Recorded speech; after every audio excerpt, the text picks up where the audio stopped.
What's up, YouTube? Cypher from Negative in studio. This week, I'm not going to be bringing a deck profile, but our friend Mark is. And yeah, I'll just let him explain everything. But yeah, here's Mark. Okay, this is my Resonator deck. It's a more of a fun deck, less competitive than the usual type of deck, but it's very fun, and you should give it a try on Dual Network or something if you're into that.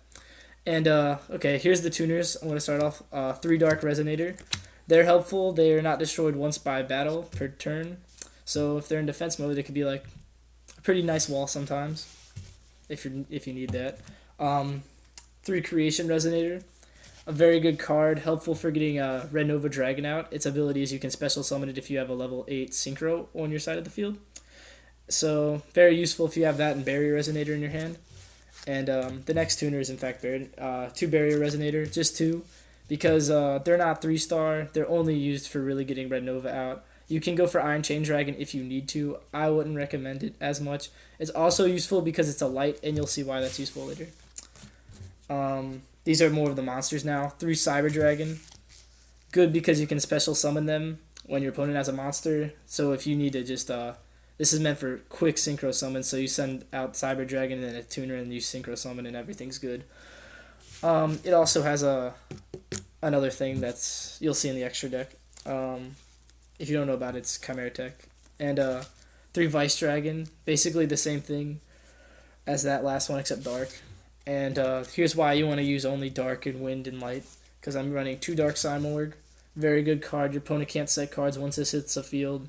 If you get this in Void, Ogre, and Stardust, you basically won the game. Very little things can stop that like that.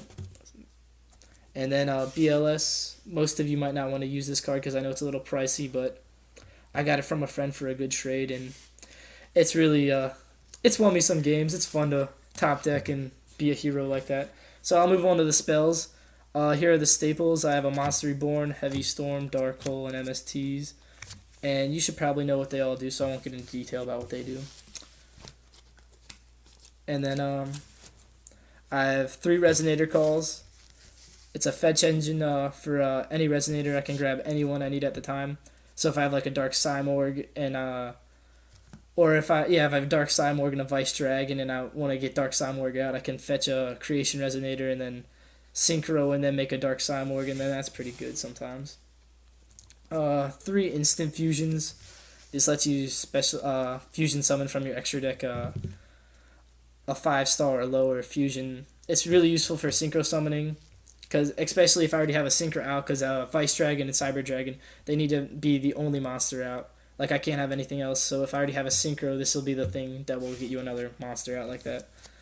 And then 3 Red Dragon Vases. I like this card a lot because I like to draw cards. This will only be in this deck probably ever. Probably only this will be the only video with this card. It's basically Pot of Greed when you have Red Dragon Archfiend out, except you can't summon any more this turn.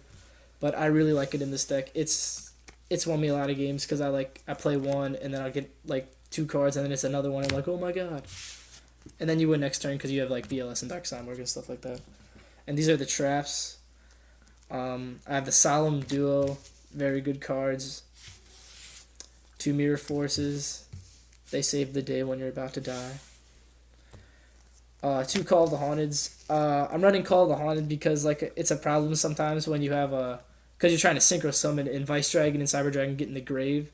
I mean, that's not the problem. The problem is when you have a synchro on the field already and you want to get another thing out. So this helps the solution, because you can get them from the grave after you're already synchroed. And then Red Carpet is whenever you have a dragon type synchro, you can get 2 Resonators from the grave. It's very useful in this deck because all of the synchros I run are dragons. So anytime there's a synchro and you have it, you get some Resonators out. It's very useful for making Red Nova Dragon, and that card's pretty much why this deck exists. So this is the extra deck. I mean, it's the main guy in the deck. 3 Red Dragon Archfiends. It's 3000 attack beat stick. It's not the best with its secondary effect. It can kill your monsters sometimes if you don't attack with them, so you want to keep a watch on that. But the main thing is that it brings out this guy, Red Nova, and he basically is indestructible. There's not many things that can get rid of him. He can't be destroyed by your opponent's cards, and he has a lot of attack when you bring him out. He can also negate attacks when your opponent does that.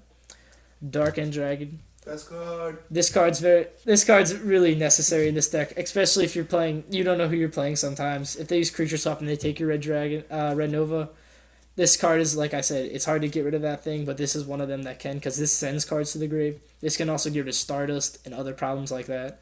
It's very useful, especially when you can just get it out like that. It'll have 21 afterwards, which is still a really high number for like just a beat stick like that.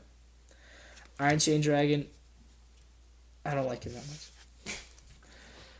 Stardust, very good card. Negate Destruction. Void Ogre. You can get this. Oh yeah, with Dark End, and these are the only two cards that have like special materials. You have to use Vice Dragon or Reaper on the Nightmare for Dark End, and for this you have to use Dark Resonator because it requires a Dark Tuner. And the way this card works is it's like a Great Shogun Shia, except you can't have a hand, which is okay if you have it in, like I said, Dark Simorg and stuff like that. It just is for control if you need that. Exceeds, I have two Exceeds. They're Tyrus and Adrius. Both are very good. They go with the theme light and dark, and sometimes when you just draw Vice Dragon and Instant Fusion and no Resonator, you gotta make something somehow. And here are the fusions. I run one of each attribute, Wind, Light, and Dark, and their main goal is to just instant fuse and Synchro 4. Also, you can exceed with them, like I just said. And then the final fusion is Chimera Tech Fortress Dragon, which is if you have Cyber Dragon and you're playing someone that's using like machines like Yugioh or gadgets, I guess, you can just fuse with their monsters because you don't need polymerization, so it's really good. So you can just, like, I play Cyber Dragon and then you just say contact fuse and you fuse your monsters. It's also really fun on Zen mains back when that was like the popular card. People would get really salty about that. Altogether, it's a fun deck, and yeah, tell me what you think. Like, comment, and subscribe. Dang, subscribe. That's all. Have a nice day.